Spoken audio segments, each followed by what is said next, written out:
On Christmas Eve dinner, my grandfather came to visit and asked, "Did you like the house I gave you?" I've always thought of Christmas Eve as the one night where my family could pretend everything was normal. We'd laugh, eat way too much food, and try to forget the grudges that had been simmering for years. This year was no different.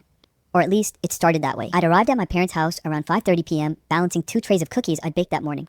The living room smelled of cinnamon and pine, the fireplace was glowing, and Bing Crosby was crooning from the speakers. My mom was bustling around the kitchen, her hair in that messy but somehow perfect bun she always did when entertaining. My dad was already nursing a whiskey in the armchair, flipping through channels on the muted TV, pretending he didn't care about the decorations but secretly watching everything my mom did. It felt normal, too normal. The front door opened again, and in walked my grandfather, Harold, in his long wool coat, his hair neatly combed back. He was 82 now, but he still carried himself like the young Navy man he'd once been. Straight posture, confident steps, and eyes that missed nothing. Everyone in my family respected him, but there was also a distance. He wasn't exactly warm, not cold, but calculating. The kind of man who loved you in the way a general loves his soldiers, with discipline, expectation, and the occasional reward if you proved yourself. He took off his gloves, scanned the room, and nodded once to my dad. My mom greeted him with a hug, though he barely patted her back. And then his gaze landed on me. "Ethan," he said, his voice deep and unshakable. I stood and hugged him, feeling the scratchy wool of his coat. "Hey, Grandpa," I said. "Good to see you."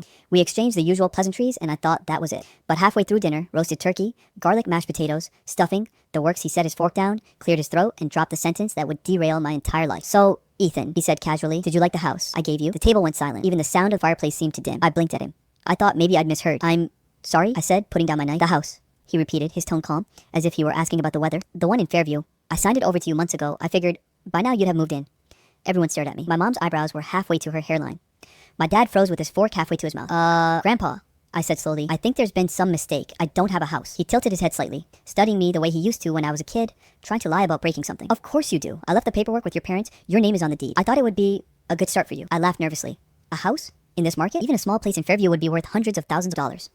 "Grandpa, no one told me about this." He turned his gaze to my parents. "I gave it to you in June," he said to my father. "I told you to make sure Ethan got the keys." My father's jaw tightened, and he set down his fork. "We didn't think it was the right time to tell him," he said, not quite meeting my eyes. "The right time?" I repeated, my voice rising.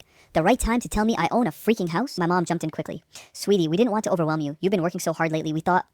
"You thought what?" I interrupted, my heart pounding. "That I'd just, what, forget to notice that I somehow have property now?" Grandpa leaned back in a chair, crossing his arms. "I see," he said quietly, his voice carrying a weight that silenced everyone. Perhaps I should have delivered it myself. No one spoke for a few seconds. Finally, I asked the only logical question. "Where is this house, exactly?" "Fairview," Grandpa said, "near the edge of the old woods. It's been in the family for decades. I thought you'd appreciate the history." I stared at him, still trying to process it. The old woods? That place had always given me the creeps as a kid. Tall, dark trees, strange stories from the locals. And Fairview was a solid 2-hour drive from where I lived now. My dad cleared his throat. "It's not in great shape, Ethan. That's another reason we didn't tell you.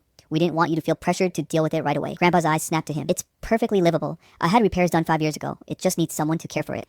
I could feel the tension crackling between them. Something wasn't right. Something in their tones told me this wasn't just